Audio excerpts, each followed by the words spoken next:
Commander Vexthor of the Calaxian Border Fleet had seen approximately 3,472 vessels dock at Station Outpost Gamma in his 12-year tenure. None, and he meant absolutely none, had been named something as ridiculous as the Wandering Kettle. He stared at his display screen, all four of his eyes blinking in sequence, because surely this had to be some kind of translation error.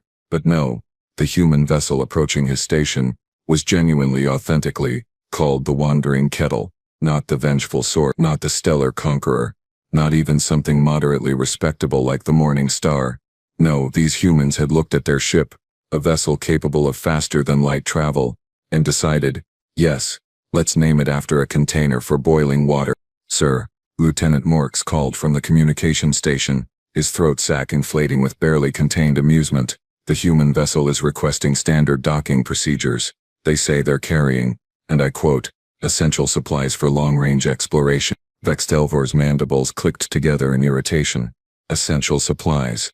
Right. The last human ship that passed through claimed cheese was an essential supply. Fermented milk products.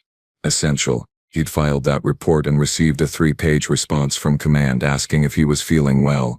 Run a full cargo scan, Vexthor ordered, his voice carrying across the command center. I want to know exactly what these humans consider essential before they set one foot on my station. The Wandering Kettle was small by military standards, barely larger than a standard cargo freighter, but it had the unmistakable modifications of a long-range vessel. Extra fuel pods, reinforced hull plating, and what appeared to be, he squinted at the screen, a garden dome on the upper deck, because of course it did. Humans and their obsession with growing things in space. His own species had perfected nutrient paste centuries ago. Efficient, balanced, perfectly adequate.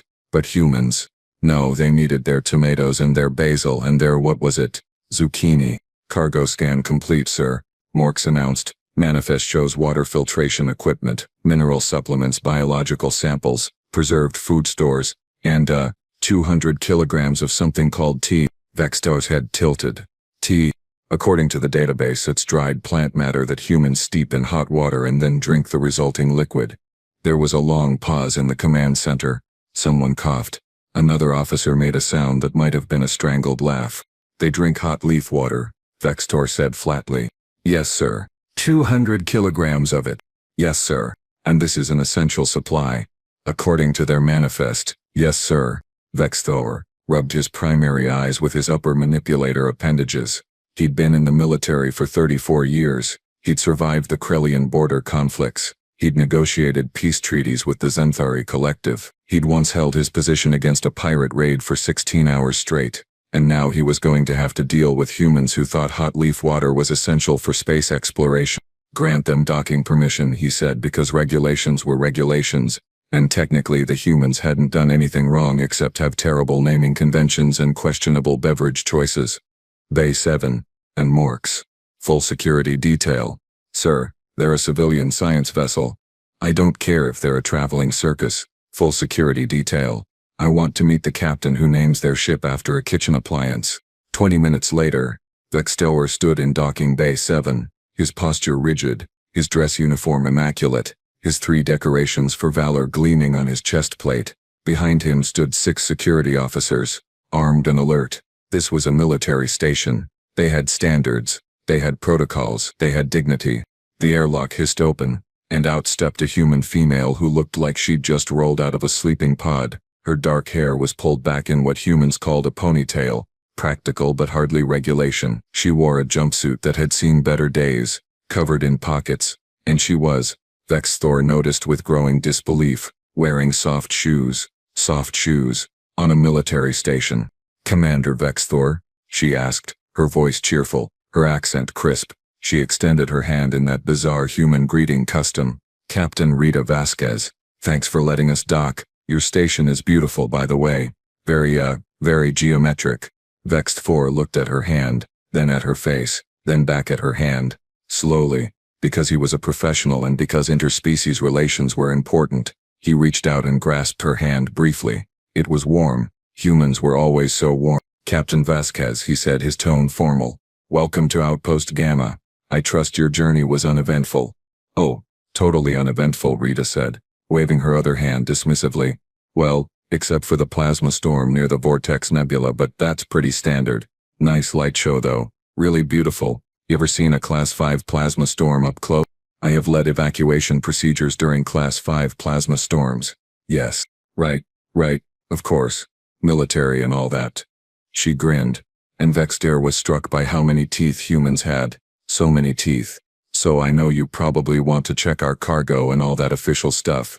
Totally understand. We're carrying some sensitive botanical samples, standard exploration gear, and oh, we've got a really excellent selection of tea, if anyone on the station wants to trade. There it was. The tea. 200 kilograms of hot leaf water. We do not require tea, Vexto said stiffly. Our nutritional needs are met by standard ration dispensers. Rita's expression suggested she'd just heard the saddest thing in the galaxy. You drink from ration dispensers? Like exclusively? It is efficient. It's depressing is what it is. She shook her head. Well, the offer stands. We'll be here for about a week doing resupply and maintenance. If anyone changes their mind about the tea, or needs anything else, just let me know. I'm very easy to find. I'll be the one actually enjoying her beverages. And with that, Captain Rita Vasquez of the Wandering Kettle walked past him, her soft shoes making barely a sound on the deck plating, leaving Vexta standing there wondering how exactly he was going to explain this encounter in his daily log. The emergency call came at 0600 hours, which was in Vextor's professional opinion, an absolutely terrible time for emergencies. He'd just settled into his morning routine, scanning reports and pretending the coffee substitute the replicator produced was acceptable, when Lieutenant Morks's voice crackled over the comm. Sir, we have a situation in the engineering bay. Junior technician Pipska has collapsed. Medical is on the way. Vextor was moving before Morks finished speaking because Pipska was young, barely out of academy training, small even by Calexian standards. The kid had joined the station only 3 months ago, still excited about everything, still asking a million questions, still believing that military service was going to be adventure and glory instead of paperwork and maintenance schedules. By the time Vextel reached the medical bay, Pipska was already on a diagnostic bed, her skin shifting through colors like a malfunctioning display screen, blue to green to purple to orange. Her breathing was shallow, her throat sac barely moving. Chromatic flux, announced Dr. Threnzik, the station's chief medical officer, who looked exactly as thrilled as anyone would be when dealing with a sick patient at the crack of dawn. Classic case, high stress, inadequate rest periods, probably not eating properly. Young people think they're invincible. Treatment, Vextor demanded. Standard protocol is stabilizing agent 14. But Threnzik checked his supply cabinet and made a sound that conveyed deep frustration. We're out. Completely out. I requisitioned more 2 weeks ago, but you know how supply chains are. The shipment got rerouted to the 7th Fleet after their outbreak. Pepska made a small, miserable sound. Her colors flickered faster. How long until the next shipment arrives? Vextor asked, though he already suspected he wasn't going to like the answer. 4 days. Maybe 5. She doesn't look like she has 5 days, Doctor. No, Threnzik agreed grimly. She doesn't. I can keep her stable with secondary treatments, but it's going to be uncomfortable for her. Chromatic flux isn't fatal, but it feels like you're dying. Everything hurts, your color regulation goes haywire, and you get these horrible chills and fevers in cycles. Vexfor looked down at Pipska, who was trying very hard to be brave and failing completely. Her eyes were watering, which was the Calexian equivalent of crying, though she'd probably deny it later. Do whatever you can, he said quietly. She's one of ours. He was halfway back to the command center, composing a very strongly worded message to the supply division, when he literally ran into Captain Rita Vasquez. She was carrying a tray with several steaming cups, and somehow, miraculously, didn't spill a single drop despite the collision. Whoa there, Commander, she said, steadying herself. You okay? You look stressed. More stressed than usual, I mean. Which is saying something because your baseline stress level seems pretty elevated. One of my crew is ill, Vextofor said curtly. The medical bay lacks proper supplies. It is being handled. Rita's expression shifted immediately from casual to concerned. Oh no. Is it serious? What do they have? Chromatic flux. It is. The doctor assures me not fatal, simply extremely unpleasant. Chromatic flux, Rita repeated, her brow furrowing. That's the thing where your color regulation system goes haywire because of stress, right? I read about it. Causes fever, chills, body aches. Vextor blinked all four eyes in surprise. You are familiar with Calexian medical conditions. I read a lot, Rita said with a shrug. Occupational hazard of long space flights. You learned things. So, your crew member, they're just stuck feeling miserable until the medication arrives?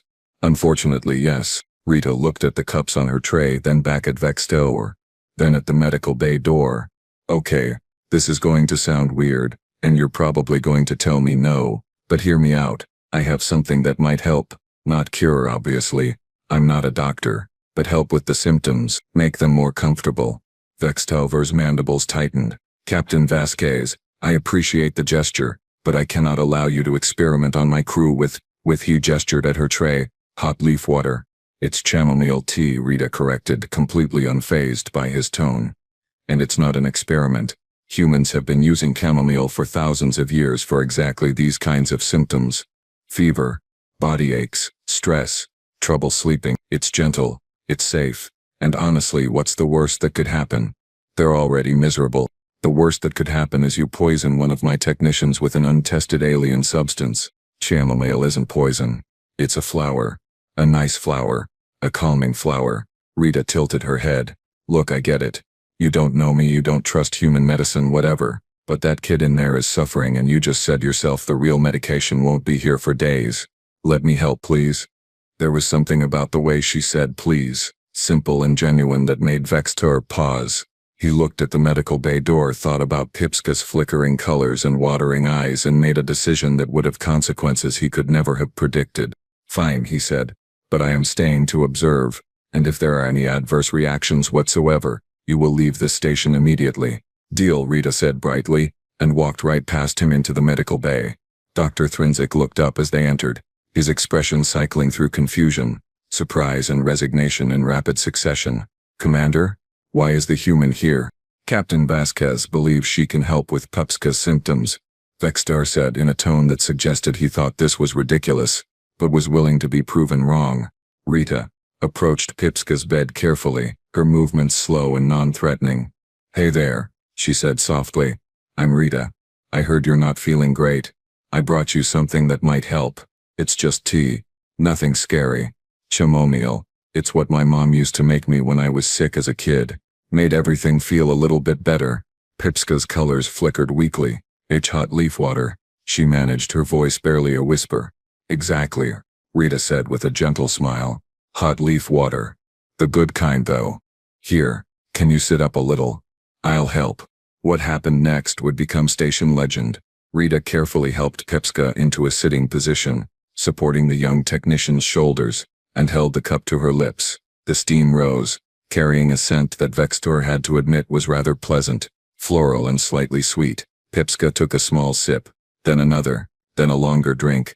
The change wasn't immediate, but it was noticeable. Within 10 minutes, Pipska's color shifts began to slow down. Within 20 minutes, they'd stabilized to a steady, calm blue. Within 30 minutes, she was breathing easier, her throat sac moving in regular, healthy pattern. How do you feel? Rita asked. Warm, Pipska said wonderingly. Warm all the way through. And the aching is, it's not gone, but it's less, much less. What is this? Magic, Rita said with a wink. Or science.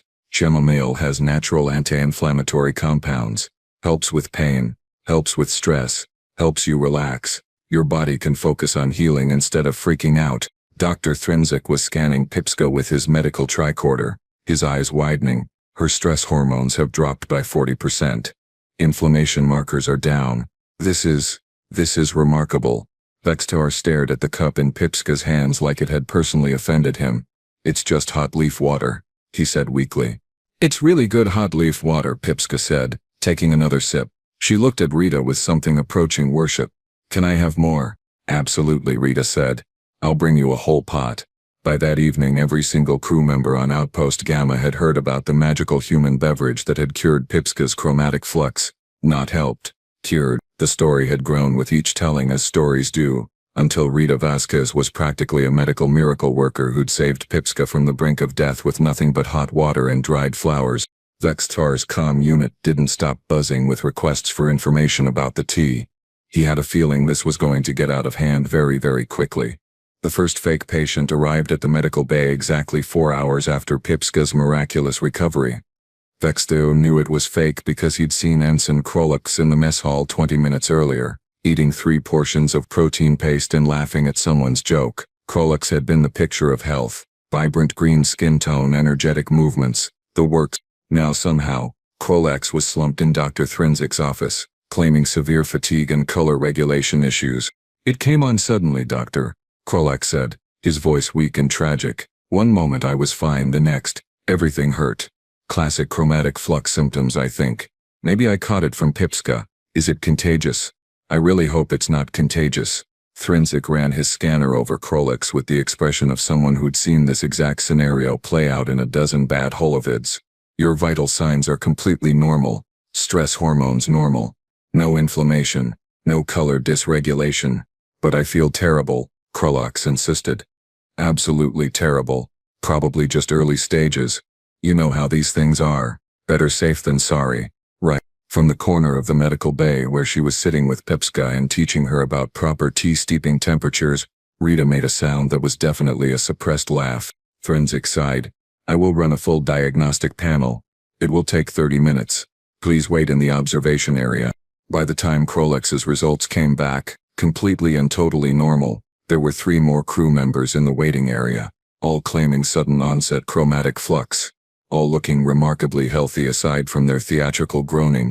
Vexter watched this unfold from his office via security feed and felt his stress levels climbing to new and interesting heights. By midday, the medical bay had seen 14 patients. 14. The station's average was 2 per day, usually for minor injuries or routine checkups. Thrinzik had called Vextelvor directly, his voice tight with barely restrained fury.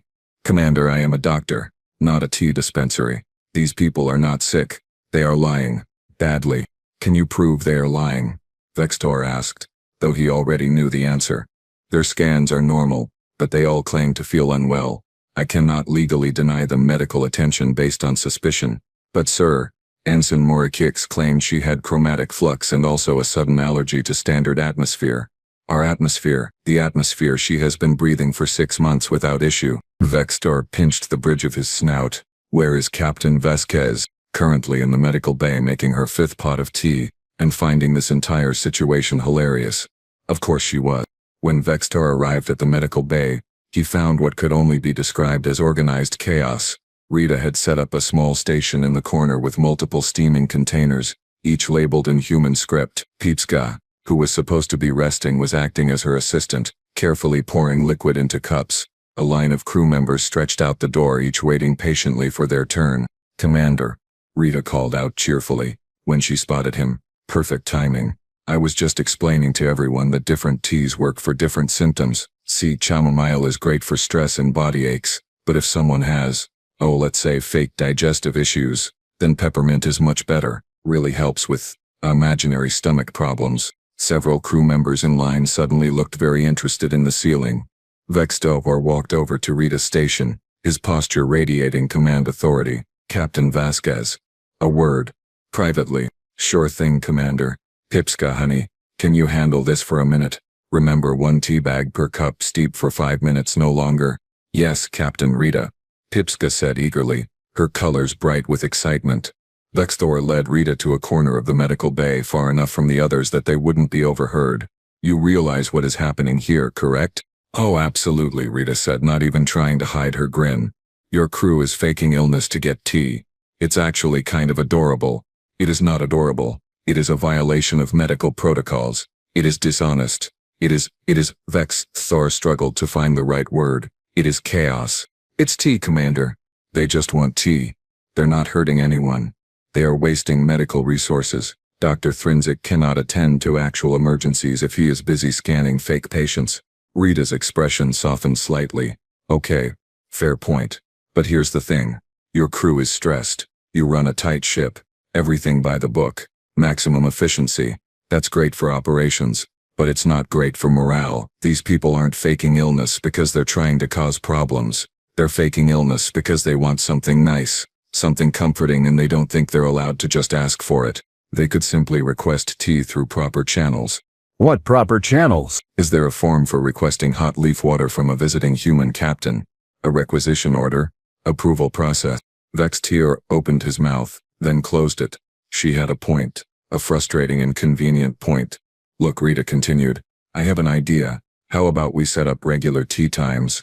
Like scheduled breaks where anyone who wants tea can just come and get tea. No medical excuses required. No faking necessary. Just hey, it's tea time, come hang out. What do you think? I think that is extremely irregular and not covered by any military protocol I am aware of. Is it against regulations? Vextor considered this. No, technically it is not. Then what's the harm? Happy crew, better morale, fewer fake medical emergencies. Everybody wins. Before Vextor could respond, Lieutenant Morks burst into the medical bay, his throat sac inflated with urgency. Commander, we have a situation. Multiple situations. Captain Brennox from the destroyer Swift Talon is on the comm. He says 3 of his senior officers have come down with chromatic flux and is requesting immediate medical assistance. Also, the supply ship Cargo Runner 7 reports similar symptoms among their crew. Also, and this is the concerning one, Admiral Kessra's flagship just contacted us asking if we had any, quote, medicinal human beverages, end quote. Vextower stared at Morks, then at Rita, then back at Morks. How? He said slowly, carefully, do they even know about the tea? Communications chatter, sir. Apparently the crew has been quite enthusiastic in their personal messages to friends on other ships. Rita whistled low. Wow, word travels fast. So, Commander, about those regular tea times, might want to expand that to a fleet-wide program. From the line of waiting crew members, someone called out, Commander, sir, I think I might have chromatic flux too. It definitely just started. Very sudden. Very serious. Might need the peppermint tea though. For my, stomach. Your stomach is fine, Ensign Trellick, Vextower said flatly. I saw you in the training room an hour ago. You completed a full combat exercise without issue. It came on very suddenly, sir. Very suddenly indeed. Another crew member chimed in. Sir, I switched my duty shift with Ensign Morakik specifically so I could get sick during medical bay hours. That should count for something, right? Shows dedication. Dedication to what exactly? Vextor demanded. Fraud? Dedication to hot leaf water, sir. Rita was laughing now. Actually laughing, her shoulders shaking with mirth. Oh, this is the best. This is absolutely the best. Commander, you have to admit, your crew is very committed. I respect the hustle. Vextor looked around the medical bay. At his crew, standing in line with hopeful expressions. At Pipskay, carefully preparing cups of tea with intense concentration. At Dr. Thrinzik, who had given up all pretense of medical professionalism and was now just letting people through after the most cursory of scans. At Rita, who was grinning like this was the most entertaining thing that had happened to her all year. And at the con display, which was lighting up with 3 more ships requesting information about medicinal human beverages. This is not how I expected this week to go, Vextor said quietly. Life's funny that way, Rita replied. So about that fleet-wide tea program? Vextor's comm chirped again. This time it was the communication officer from the battleship Eternal Fang. Commander Vextor, Admiral Kessler requests to speak with you immediately. She says it's about a medical emergency. Let me guess, Vextor said tiredly. Chromatic flux. No, sir. She says 60% of her crew has suddenly come down with something called acute stress syndrome and they desperately need human medical intervention. Rita's eyes went wide. 60%? Oh, they're not even trying to be subtle anymore. Vextor closed all 4 eyes and counted to 10 in 3 different languages. This was going to be a very long week. The fleet-wide emergency meeting was called for at 1800 hours, which gave Vextower exactly enough time to develop a stress headache that no amount of human tea was going to fix. Not that he'd tried the tea. He hadn't. He was a professional. Professionals did not drink hot leaf water rust because their entire command structure had apparently lost their collective minds. The holographic display in the command center flickered to life, showing the faces of every ship captain currently in the sector. Captain Brennox from the destroyer Swift Talon. Captain Yelmora from the cruiser Silent Strike. Captain Denix from the supply vessel Cargo Runner 7. And, most concerning of all, Admiral Kessra herself, calling in from the battleship Eternal Fang. Commanders, Vextovor began, his voice tight with forced professionalism. I understand there have been reports of widespread illness throughout the fleet. Perhaps we should begin with casualty assessments and medical status reports. There was a long, telling silence. Captain Brennox cleared his throat. his scales shifting to an embarrassed shade of pale yellow. Well, Commander Vexthor, we have experienced some, shall we say, unusual symptoms among the crew. Nothing life-threatening, of course. Just general malaise, fatigue, stress-related color fluctuations. The usual. The usual, Vexthor repeated slowly. Captain Brennox, your ship reported 3 senior officers incapacitated by chromatic flux 2 hours ago. Now it is just general malaise. Symptoms vary, Commander. You know how these things are. Very unpredictable. Indeed. Vexthor turned his attention to Captain Yelmora. And the silent strike. Your medical officer reported an outbreak of acute stress syndrome affecting 40% of your crew. 40%, Captain. That is, by any standard, a catastrophic medical emergency. Yelmora had the decency to look somewhat ashamed. The crew has been under significant pressure lately, Commander. Extended patrol routes, increased training requirements. Morale has been, well, let us say it has been better. When they heard about the humans' medicinal tea, they thought perhaps it might help with stress management. So they all decided to get sick simultaneously. Not all of them, Commander. Only 40%. How reassuring.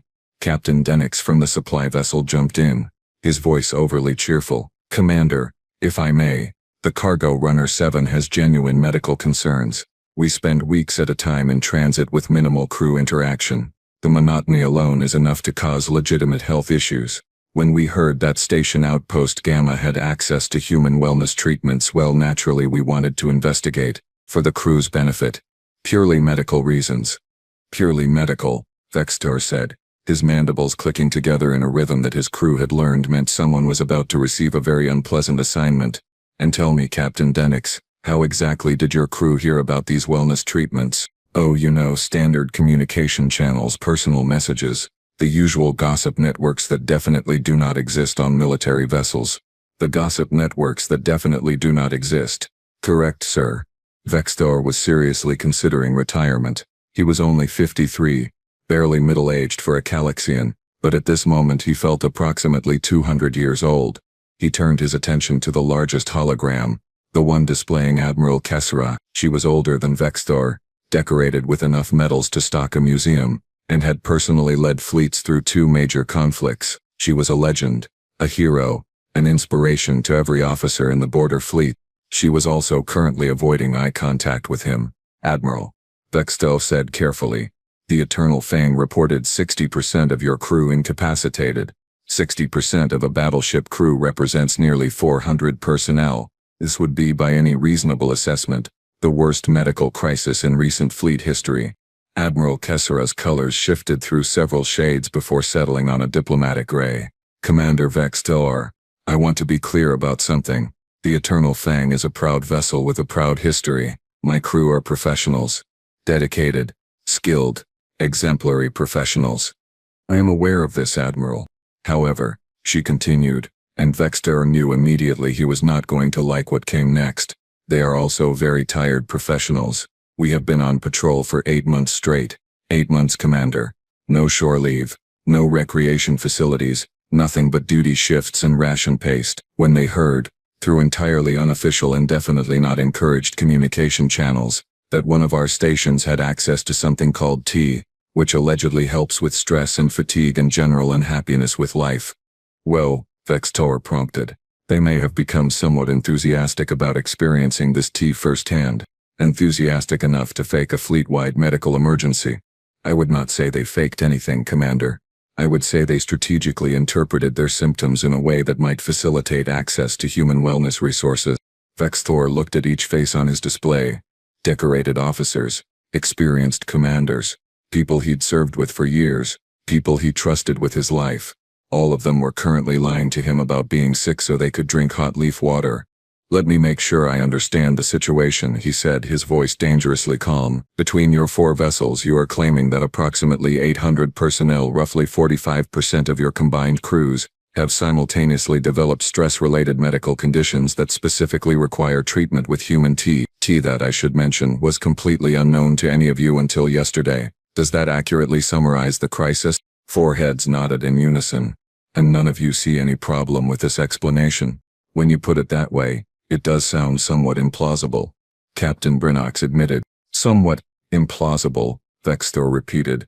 Captain, I have filed combat reports that were more believable than your medical emergency, and I once had to explain why my ship was painted purple during a stealth mission. That was not your fault, sir. The supply depot sent the wrong coding. That is not the point. Vexthor took a deep breath, held it for 5 seconds and released it slowly. Here is what is going to happen. You are all going to admit that your crews are not actually sick. You are going to admit that this entire situation is because everyone wants to try Captain Vasquez's tea, and then we are going to figure out how to handle this situation like actual military officers instead of younglings sneaking treats from the galley.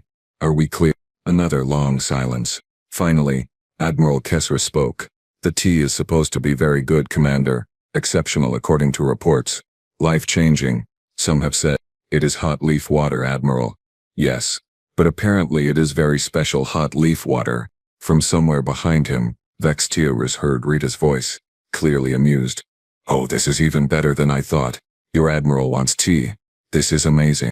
Vexthor turned to find Rita standing in the doorway of the command center, Pipska beside her carrying a tray with several steaming cups. How long had they been there? How much had they heard? Captain Vasquez, he said wearily. Please tell me you have enough tea to supply 4 ships, 800 crew members and my rapidly declining sanity. Rita winced. So, about that. I have enough tea for maybe another 50 people. 60 if we stretch it. I was planning to resupply at the next trading station, but that's 3 weeks away. I kind of did not anticipate becoming the galaxy's most popular tea supplier. On the display, all 4 commanders leaned forward with identical expressions of alarm. Only 50 people. Captain Yelmora said, her voice rising. But we have hundreds who who need, who require medical attention. Medical attention that you all just admitted was fabricated, Vexthor pointed out. Yes, but we fabricated it very sincerely. Vexthor looked at Rita.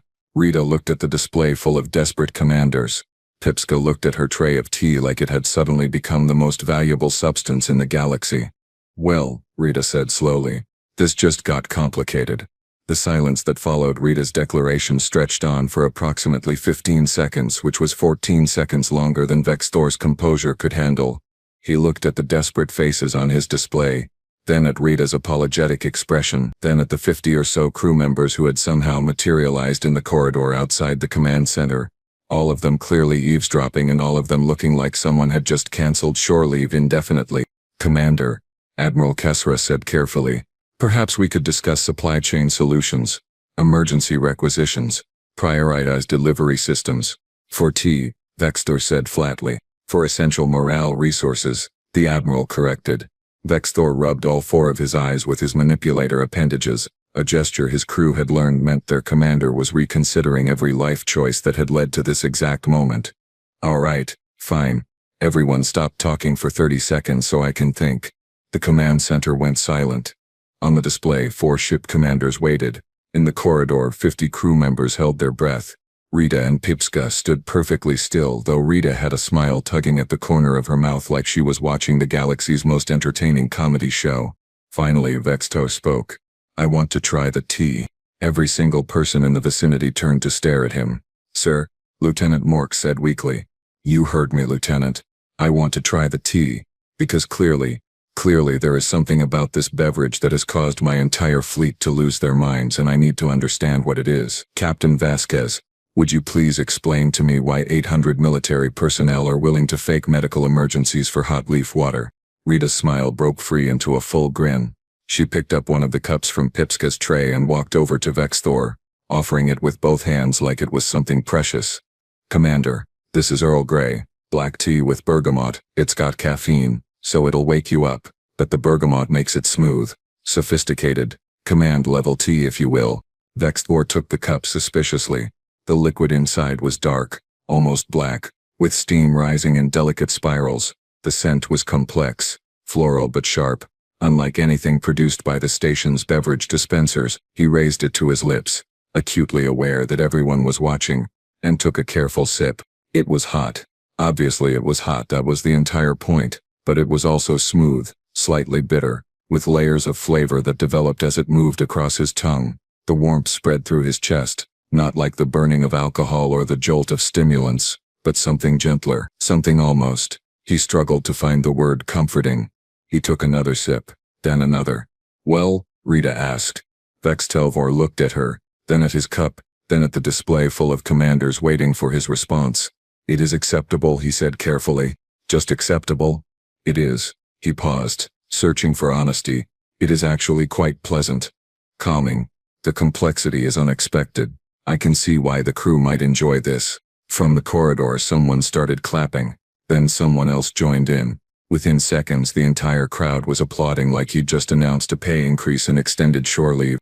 Oh, for the love of, Vextor started, but Admiral Kessar interrupted him.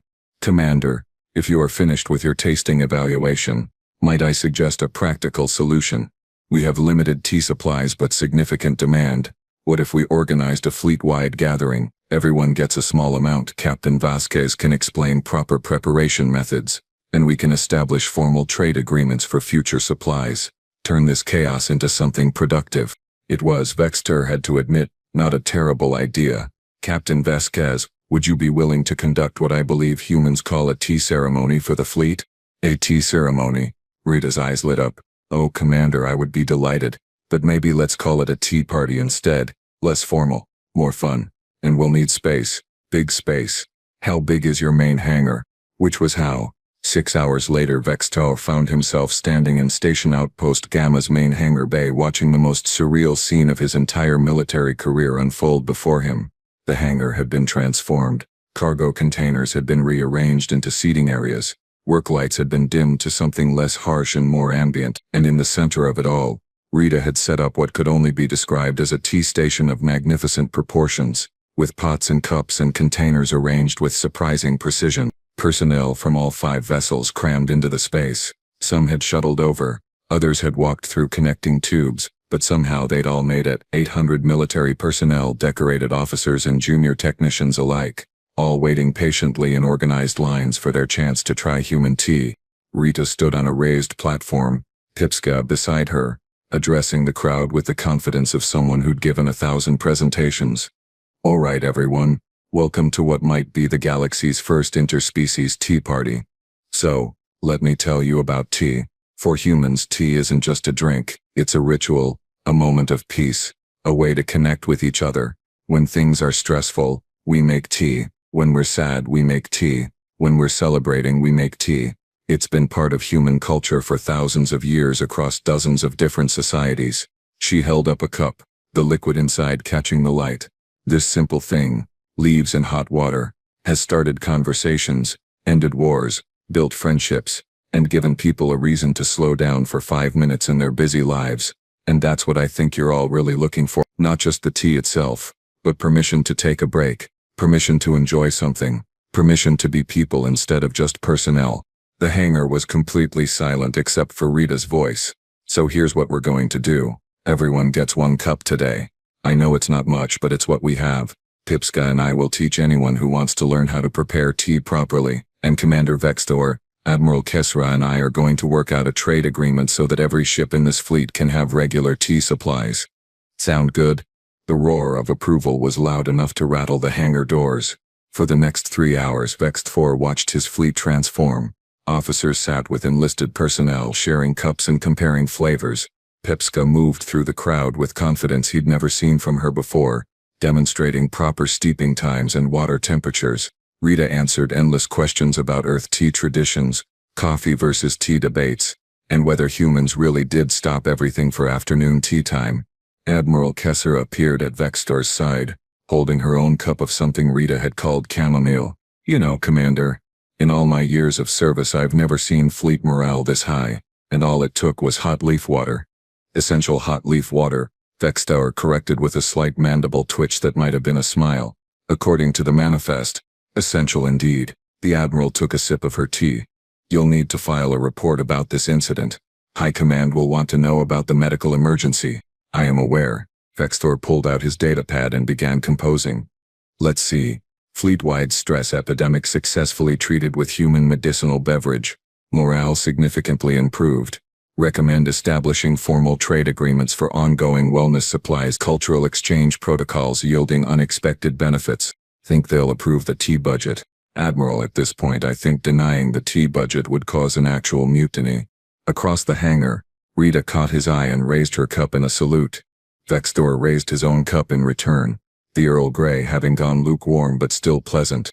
3 weeks later, the wandering kettle departed Station Outpost Gamma with a hold full of Calaxian trade goods and a contract to supply the entire border fleet with monthly tea shipments. Pupska, fully recovered and newly appointed as the station's official tea cultural liaison, waved goodbye from the docking bay with tears in her eyes.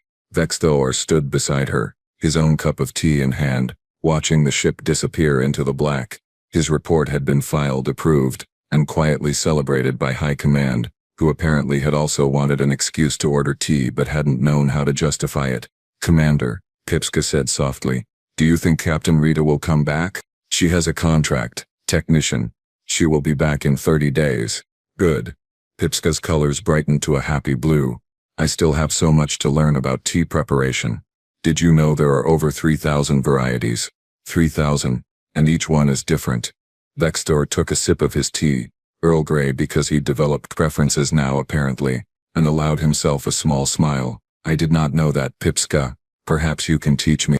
In his official log for the day, Vexthor recorded the following: Station operations normal, fleet morale excellent, no medical emergencies, cultural exchange program exceeding expectations, request approved for permanent tea station and mess hall.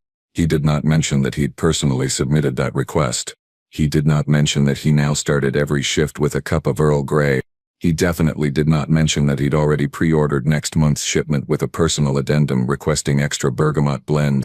Some things Vexthor decided did not need to be in the official record. Some things were just between him, his crew, and their essential hot leaf water.